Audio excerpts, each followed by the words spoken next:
the capital asset pricing model. It's a model of the optimal portfolio. It asserts that all investors will hold the optimal portfolio. So anyway, I showed you last time a scatter diagram which had on the horizontal axis the return on the stock market, and on the vertical axis the return on Apple Computer. And there was a scatter of points, one for each year, the return on the market and the return on Apple for that year. And I had fitted a line through that scatter of points. The slope of the line is called beta. The idea here is that individuals should diversify. They should hold many different eggs in their basket. But diversification is difficult for individual investors, partly because if you're a small investor, you'd have to buy fractional shares of each company. And you know, the stockbrokers prefer that you do what's called round lots of 100 shares. So you just can't do it. You're too small to diversify. So you need some company to help you diversify your portfolio. So the idea has been, going back many decades, that people need investment funds to manage their portfolio for them, and the investment funds can diversify optimally for them. So before the 1940s, we had what were called investment trusts. Later, they became, in a different form, called a mutual fund. The first mutual fund is Massachusetts Investment Trust, MIT, not the Institute, in the 1920s. But they didn't really take off until after the 1940s. So a mutual fund or management company invests in your behalf in assets, and it's mutual in that it doesn't skim off profits to a class of stockholders. It's divided up equally among all the people who invest in the mutual fund. But a mutual fund puts together assets, hopefully in a diversified manner. So now the question of whether we're really talking about complete diversification or not. Often when we talk about the capital asset pricing model, or I should say usually, it is assumed that we're diversifying across all stocks, and maybe all stocks and all bonds. But in fact, if you wanted to be completely diversified, you'd want to include other assets like real estate or commodities like oil as well.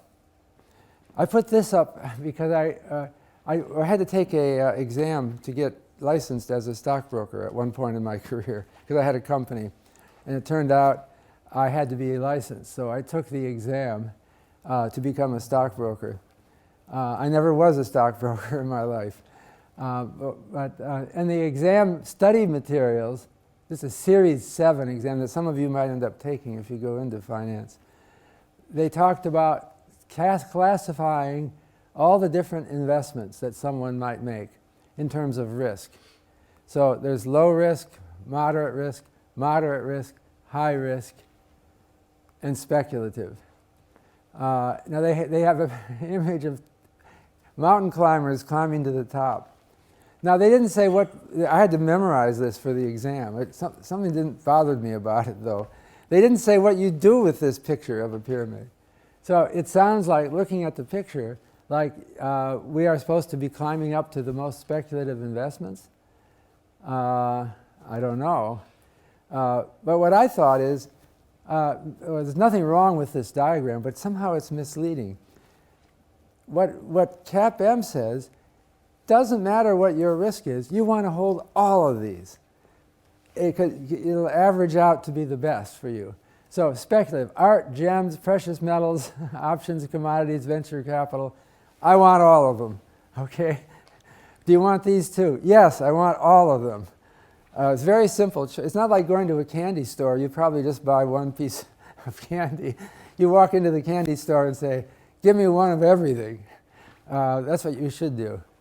Now, if you look historically at different asset classes, you find historically they have paid different amounts out on average through time. Jeremy Siegel, who is an old friend of mine at the Wharton School, has just come out with the 5th edition of his book, Stocks for the Long Run. And he calculates the average return on the stock market in the United States from 1802 to 2012. That's 210 years of data. It's a lot of data.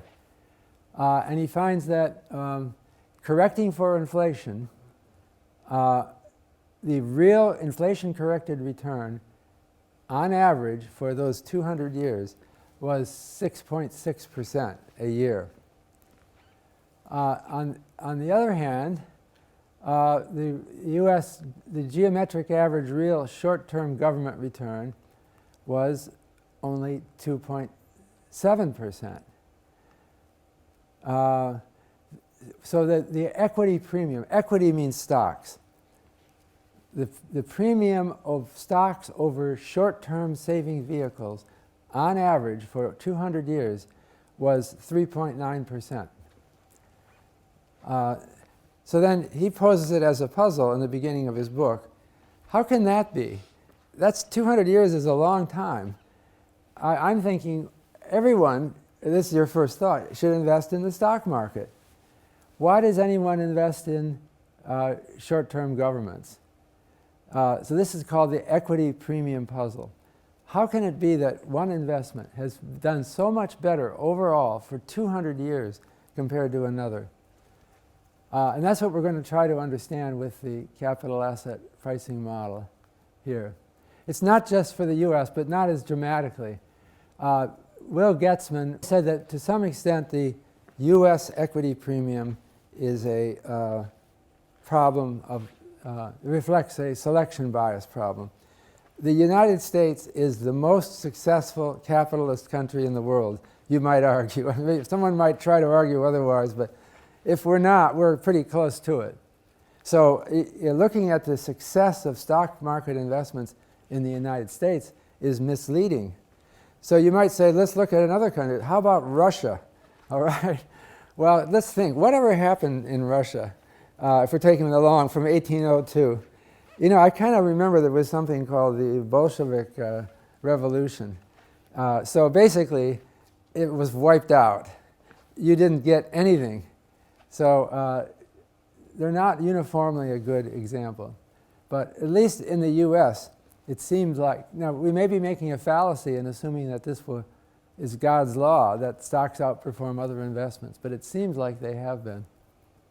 So do you think that using historic data, such as standard deviation or expected return, is really helpful in understanding what's going to happen in the future? Oh, right. You're getting at a basic issue, is what do we know about the future? And does the past have any indication of the future? Big question. So let me give you an example. Utilities stocks, that's electric companies, gas companies. They every month they keep the lights on. They've been doing this for a long time. So they're boring stocks. And they'd hardly ever have gone bankrupt. So people think those are safe stocks with a low beta or a low idiosyncratic variance. And maybe they don't pay the highest return. Now, and so that would be supported by data for the last 50 years that they've been boring investments. So it almost seems reasonable, doesn't it, that they're going to continue. What's exciting about them, you know? But on the other hand, if you look at the history of, I'm just bringing up utilities, they weren't always boring, particularly the 1920s, when the world was becoming electrified and electricity was new. And these lights were exciting. You switched. In fact, this is an old room. I think you can still see the gas lights. I don't see them. They removed them. This was obviously lit by gas when it was built, not by electricity. Once the electricity is so much brighter and impressive, so people were excited about it. So in 1929, the sector that grew the most and crashed was the utility sector. So that means you can't necessarily trust past behavior of stock prices as an indicator of the future. I think that it's kind of halfway. You can sort of trust it. If you know a reason to think otherwise, then you wouldn't. But when you get to other things like Facebook or Google or whatever, or Alphabet, what do you think about their future return? Is that predicted by their past return? And see, now who knows, right? It's changing. Everything's changing too fast.